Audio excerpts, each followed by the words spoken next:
എന്താണ് IP classes അല്ലെങ്കിൽ IP range നിങ്ങൾ കേട്ടിട്ടുണ്ടാവും. അതായത് നമ്മളെല്ലാവരും ഈ ഒരു 192.168.1.1 എന്നൊക്കെ പറഞ്ഞിട്ട് നമ്മൾ ആ ഒരു IP റേഞ്ചിൽ സെറ്റ് ചെയ്തിട്ടുണ്ട്. IP അതാണ് നമുക്കറിയാം, ഇൻ്റർനെറ്റ് പ്രോട്ടോക്കോൾ. IPS അതാണെന്നറിയാം. അതിനെല്ലാവരും ഒരു ക്ലാസ്സസ് ഉണ്ട്. അതായത് ABCDE. ഈ IPv4നെ ഇതുപോലെ 5 ക്ലാസ്സുകളായിട്ട് ഡിഫറെൻ്റ് ചെയ്തിട്ടുണ്ട്. ABCDE ഇങ്ങനെ ഒരു 5 ക്ലാസ്സുകളായിട്ട് ഡിഫൈൻ ചെയ്തിട്ടുണ്ട്. അപ്പോൾ ഇതിനകത്തെല്ലാം ഓരോ സീരിയൽ ഓഫ് IPs അതിനകത്ത് കൊടുത്തിട്ടുണ്ട്. ഓരോ ക്ലാസ്സിനും ഓരോ സീരീസ് ഓഫ് IP ഉണ്ട്. ഫോർ എക്സാമ്പിൾ ഇത് തുടങ്ങുന്നത് ക്ലാസ് എയിലാണ്. അതായത് 1.0.0.0 തുടങ്ങി 126.255.255.255 നിങ്ങൾക്കറിയാം 255 എൻഡ് ചെയ്യുന്നത്. അപ്പോൾ ഇതാണ് ക്ലാസ് എയിൽ വരുന്ന IP. അപ്പോൾ ഇത് പറഞ്ഞുതരാം, ഇതിലൂടെ ഡീറ്റെയിൽ ആയിട്ട് പറഞ്ഞുതരാം. ഇതൊക്കെ നിങ്ങൾ ബുക്കിൽ വായിച്ചിട്ടുണ്ടാവും. അതായത് ഈ ഒരു സെറ്റ് ഓഫ് IPs നമ്മൾ നോർമലി എവിടെ ഉപയോഗിക്കുന്നതെന്ന് വെച്ചിട്ടുണ്ടെങ്കിൽ, നമ്മളിപ്പോൾ ഒരു നമ്മുടെ വീട്ടിലല്ല, ഒരു ഓഫീസിലൊക്കെ കമ്പ്യൂട്ടറിൽ നെറ്റ്വർക്ക്, അതായത് ഇപ്പോൾ ശരിക്കും ഇൻ്റർനെറ്റ് ഇല്ലാണ്ട് തന്നെയാണെങ്കിലും നമുക്ക് IP സെറ്റ് ചെയ്യാം. കമ്പ്യൂട്ടറിൽ IPv4ൽ നമുക്ക് IPv4 സെറ്റിങ്സിൽ നമുക്ക് IP സെറ്റ് ചെയ്യാൻ പറ്റും. അപ്പോൾ അങ്ങനെ സെറ്റ് ചെയ്യുമ്പോഴും അല്ലാണ്ട് നോർമൽ ഇൻ്റർനെറ്റ് ഉള്ള സ്ഥലങ്ങളിലാണെങ്കിലും IPs സെറ്റ് ചെയ്യുമ്പോൾ ലാർജ് നെറ്റ്വർക്ക് ആണെങ്കിൽ, അതായത് നമുക്ക് ഇവിടെ ഒരു ലാർജ് നെറ്റ്വർക്ക്, ഈ ഒരു IP ഉപയോഗിക്കുന്നതെന്ന് പറഞ്ഞാൽ നമ്മുടെ വലിയൊരു ഓഫീസ്, ഒരുപാട് സിസ്റ്റമൊക്കെ ഉണ്ട്. അങ്ങനെയൊക്കെ ഉണ്ടെങ്കിലാണ് ഈ ഒരു IP റേഞ്ച് ഉപയോഗിക്കുന്നത്. എന്ന് കരുതി നമുക്കൊരു 10 സിസ്റ്റം ഉള്ളിടത്ത് ഉപയോഗിക്കാൻ പറ്റുന്നില്ല. നമ്മൾ 10 സീരീസിലുള്ള IPs ഒക്കെ നമ്മൾ സെറ്റ് ചെയ്തിട്ടുണ്ട്. 10.0.0.1 എന്നൊക്കെ പറഞ്ഞു, 10.0.1.1 എന്നൊക്കെ പറഞ്ഞ് നമുക്ക് IPs സെറ്റ് ചെയ്യാം. ഈ ഒരു ക്ലാസ് എയിൽ IP സെറ്റ് ചെയ്യാം. അപ്പോൾ IP ക്ലാസ്സസ് നമ്മൾ ചോദിക്കുമ്പോൾ അതിന് തന്നെ മനസ്സിലാക്കേണ്ട ഒരു ഇൻ്റർവ്യൂവിൽ നമ്മൾ പോയിട്ടുണ്ടെങ്കിൽ വർക്ക് എത്ര ക്ലാസ്സസ് ഉണ്ടെന്ന് ചോദിച്ചാൽ നമുക്ക് 5 ക്ലാസ്സസ് ഉണ്ട്. ABCDE ഇങ്ങനെ ആ ഒരു 5 ക്ലാസ്സസ് ആയിട്ടാണ് IPനെ ഡിഫറെൻ്റ് ചെയ്തേക്കുന്നത്. അതിനകത്ത് ആദ്യം വരുന്ന ക്ലാസ്സിൽ വരുന്നത് നമ്മൾ സ്റ്റാർട്ടിങ് തുടങ്ങി, അതായത് 1.0.0.0 തുടങ്ങി 126.255.255 വരെയാണ് അതിനകത്ത് ക്ലാസ് A റേഞ്ചിൽ വരുന്നത്. അപ്പോൾ അത് ഉപയോഗിക്കുന്നത് എവിടെയാണ്? ലാർജ് നെറ്റ്വർക്ക്, അതായത് വലിയ കമ്പനികളിൽ ഒരുപാട് IPs നമുക്ക് അസൈൻ ചെയ്യേണ്ട ഒരു സെനാരിയോ ഉള്ള സമയത്താണ് നമ്മൾ ഈ ഒരു ക്ലാസ് A IPകൾ നോർമലി ഉപയോഗിക്കാറ്. പിന്നെ വരുന്നതാണ് ക്ലാസ് B. ക്ലാസ് B IPകൾ വരുന്നത് എവിടെയാണ്? അതിൻ്റെ തുടങ്ങുന്നതെന്ന് വെച്ചാൽ 128, അതായത് 128.0.0.0 തുടങ്ങി 191.255.255 ക്ലാസ് Bയിൽ വരുന്ന IPs ആണിത്. 128 തുടങ്ങി, അതായത് 128 തുടങ്ങി 191 വരെയുള്ള ആ IPകളെയാണ് ക്ലാസ് Bയിൽ ഉൾപ്പെടുത്തിയിട്ടുള്ളത്. ഇതിൽ മീഡിയം സൈസ് നെറ്റ്വർക്കിലാണ്, അതായത് വലുത് തന്നെ എന്നാൽ അത്ര വലുതല്ലാത്ത മീഡിയം സൈസ് നെറ്റ്വർക്ക് നമുക്ക് ഇൻസ്റ്റാൾ ചെയ്യേണ്ടത്. അത്രയും സിസ്റ്റങ്ങളും അത്രയും IPസും അസൈൻ ചെയ്യേണ്ട സ്ഥലങ്ങളിലാണ് നമ്മൾ ക്ലാസ് B ഉപയോഗിക്കുന്നത്. ഈ ഒരു സീരീസിൽ വരുന്ന IPs ഉപയോഗിക്കുന്നത് ക്ലാസ് Bയിലാണ്. അപ്പോൾ Bൻ്റെ ക്ലാസ്സിൽ വരുന്ന IPs ഈ പറഞ്ഞതാണ് 128 തുടങ്ങി 191 വരെയുള്ള IPs ആണ് ക്ലാസ് Bയിൽ വരുന്നത്. പിന്നെയാണ് ക്ലാസ് C. ഇത് ശ്രദ്ധിക്കുക, ക്ലാസ് C IPകളാണ് നമ്മൾ നോർമലി ഏറ്റവും കൂടുതലായിട്ട് നമ്മൾ ഉപയോഗിക്കുന്നത്. അതായത് ഒരു ടെക്നീഷ്യൻ ആണെങ്കിൽ നിങ്ങൾ ഉപയോഗിക്കുന്നത്, അല്ലെങ്കിൽ നിങ്ങൾ സ്ഥാപനത്തിൽ വർക്ക് ചെയ്യാൻ പോകുമ്പോഴേക്കാണെങ്കിലും കൂടുതലായിട്ട് നിങ്ങൾ കാണുന്നത് ഉപയോഗിക്കുന്നതായിട്ട് IP C ക്ലാസ് IP ആണ്. നമ്മൾ എന്തെങ്കിലും ചോദിക്കുകയാണെങ്കിൽ ക്ലാസ് ഏതാണെന്ന് വെച്ചാൽ നോർമലിയൊക്കെ ഈ ഒരു C ക്ലാസ്സിലെ IPs ആണ് നമ്മുടെ അടുത്ത് ചോദിക്കാൻ സാധ്യതയുള്ളൂ. അതൊക്കെ കേട്ടിട്ടുണ്ടാവും. 192.168.1.1 എന്നൊക്കെ കേട്ടില്ലേ? അപ്പോൾ ഇതൊക്കെ വരുന്നത് ഈ ഒരു സീരിയലിലാണ്, ഈ ഒരു ക്ലാസ് ഓഫ് IPസിലാണ് വരുന്നത്. അതായത് 192.0.0.0 തുടങ്ങി 223 വരുന്ന 223.255.255 വരെയുള്ള എല്ലാവരും, അതായത് C ക്ലാസ് IPസിലാണ് വരുന്നത്. നോർമലി നമ്മൾക്ക് യൂസ് ചെയ്യുന്നത് ഒരു C ക്ലാസ് IPs ആണ്.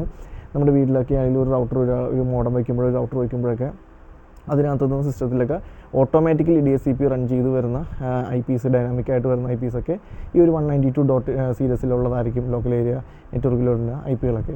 അപ്പോൾ അതൊക്കെ നമ്മളൊരു സ്മോൾ നെറ്റ്വർക്ക്, അതായത് നമ്മുടെ വീട്ടിലായാലും ഓഫീസിലായാലൊക്കെ ഒരു സ്മോൾ നെറ്റ്വർക്കിൽ ഉപയോഗിക്കുന്ന അല്ലെങ്കിൽ ഏറ്റവും കൂടുതൽ കാണപ്പെടുന്ന ഒരു സീരീസാണ് ക്ലാസ് C എന്ന് പറയുന്നത്. അപ്പോൾ Cയിൽ വരുന്നത് 192 തുടങ്ങി 192.0.0.0 തുടങ്ങി 223.255.255 വരെയാണ് വരുന്നത്. അപ്പോൾ അതിനകത്താണ് നമ്മുടെ റൗട്ടറിൻ്റെയൊക്കെ IP വരുന്ന, അല്ലെങ്കിൽ OINOടെയൊക്കെ IP വരുന്ന 192.168.1.1 0.1 ഒക്കെ വരുന്നത് ഈ ഒരു ക്ലാസ് Cയിലാണ്. അപ്പോൾ ഏറ്റവും കൂടുതൽ കാണപ്പെടുന്ന ഒന്നാണ് ഈ ക്ലാസ് C എന്ന് പറയുന്നത്. പിന്നെ വരുന്ന ക്ലാസ് D ആണ്, അതായത് 224.0.0.0 തുടങ്ങി 239.255.255 എന്ന് പറയുന്ന ആ ഒരു സീരീസ്, ഇത്രയും നമ്പേഴ്സ് എല്ലാം IPs എല്ലാം വരുന്നത് ക്ലാസ് Dയിലാണ്. ഇത് മൾട്ടി കാസ്റ്റിങ്ങിന് വേണ്ടിയാണ് ഉപയോഗിക്കുന്നത്. മൾട്ടി കാസ്റ്റിംഗ് എന്ന് വെച്ചാൽ നിങ്ങൾക്ക് അറിയാം, അതായത് നമ്മൾ ഈ സ്ട്രീമിംഗ് ചെയ്യുന്നത്, അതുപോലെ തന്നെ വീഡിയോ കോൺഫറൻസിങ്, അങ്ങനെയുള്ള പർപ്പസ്, അതായത് അങ്ങാടും ഇങ്ങോട്ട് നമുക്ക് ആ ഒരു പാക്കറ്റ്സ് സെൻഡ് ചെയ്യേണ്ടി റിസീവ് ചെയ്യേണ്ടി വരുന്നു. ആ ഒരു മൾട്ടി കാസ്റ്റിംഗ് ഒരുപാട് ഹോസ്റ്റിലോട്ട് ഡെസ്റ്റിനേഷൻസിലോട്ട് നമുക്ക് സൈമൾട്ടേനിയസ്ലി ആ ഒരു സെൻഡ് ചെയ്യേണ്ടി വരുന്ന സംഭവമാണ് ഒരു മൾട്ടി കാസ്റ്റിംഗ് എന്ന് പറയുന്നത്. അപ്പോൾ മൾട്ടി കാസ്റ്റിംഗ് പർപ്പസിന് വേണ്ടിയിട്ടാണ് ക്ലാസ് ഡി IP നമ്മൾ ഉപയോഗിക്കുന്നത്, അതും ശ്രദ്ധിക്കുക. അതുപോലെ തന്നെയാണ് പിന്നെ ക്ലാസ് ഇ ലാസ്റ്റായിട്ട് വരുന്നതാണ് ക്ലാസ് ഇയിൽ വരുന്നത്. ഇയിൽ വരുന്നത് 240.0.0.0 തുടങ്ങി 254.255.255 വരെയുള്ള IPs ആണ്. അതായത് ഏറ്റവും ലാസ്റ്റ് വരെയുള്ള ആ ഒരു സീരീസിൽ വരുന്ന ആ ഒരു IPs ആണ് ഈ ക്ലാസ് ഇയിൽ വരുന്നത്. അപ്പോൾ ഇത്തരം IPകളൊക്കെ നോർമലി ഒരു റിസർച്ച് പർപ്പസിന് വേണ്ടിയിട്ട് IP നെറ്റ്വർക്കിൻ്റെയൊക്കെ റിസർച്ച് പർപ്പസിന് വേണ്ടിയിട്ട് മാത്രം ഉപയോഗിക്കുന്ന ഒന്നാണ്. അതൊന്നും നമുക്കധികം ആവശ്യം വരാറില്ല, നമ്മൾ നോർമലി അതൊന്നും അധികം ഉപയോഗിക്കാറില്ല. അപ്പോൾ അതാണ് ക്ലാസ് ഇയിൽ വരുന്ന IP സീരിയലിൽ പെടുന്നത്. അപ്പോൾ നമ്മൾ ഏറ്റവും കൂടുതലായിട്ട് കാണപ്പെടുന്നത് ഏത് സീരിയലിൽ പെടുന്നതാണ്? ക്ലാസ് സിയിൽ പെട്ട IP ആണ്. അതായത് 192 സീരീസിൽ പെടുന്ന IPs ആണ്. അതായത് 223 വരെയുള്ള ആ ഒരു സ്മോൾ നെറ്റ്വർക്കിന് വേണ്ട IPs ആണ് നമ്മൾ ഏറ്റവും കൂടുതൽ കാണപ്പെടുന്നത്. പിന്നെ ഏറ്റവും ലാർജ് ഫേമിൽ ഉപയോഗിക്കാൻ വേണ്ടിയിട്ടാണ് ക്ലാസ് എയിലെ ഈ സീരീസിലുള്ള IPs ഒക്കെ വരുന്നത്. അതുപോലെ തന്നെ B സീരീസിലോട്ട് വരുമ്പോൾ അതൊരു മീഡിയം നെറ്റ്വർക്കിലോട്ട് വരുന്നു. ക്ലാസ് സിയിൽ നമ്മളെല്ലാം ഏറ്റവും കൂടുതലായിട്ട് കാണപ്പെടുന്ന ആ ഒരു സീരിയലിൽ വരുന്ന IPs.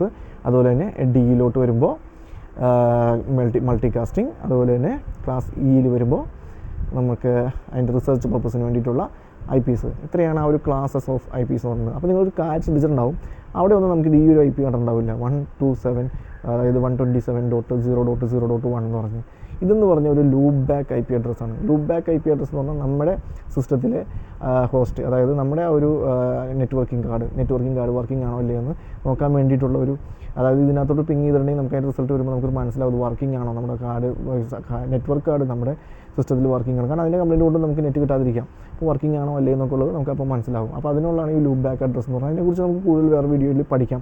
അപ്പോൾ ഈ ഒരു അഡ്രസ്സ് മാത്രം നോക്കുക. ഈ ഒരു ഏതാണ് നിങ്ങളടുത്ത് ചിലപ്പോൾ ഒരു ചോദ്യം വന്നെന്ന് വരാം എന്തെങ്കിലും ക്ലാസ്സിൽ ഒരു ഇൻ്റർവ്യൂവിലോ മറ്റോ, എന്താണ് ലൂപ്പ് ബാക്ക് അഡ്രസ്സ് എന്ന് പറഞ്ഞാൽ. ലൂപ്പ് ബാക്ക് അഡ്രസ്സ് വേറെ ഒന്നുമില്ല, ഈ ഒരു 127.0.0.1 തന്നെയാണ് ഈ പറയുന്നത്.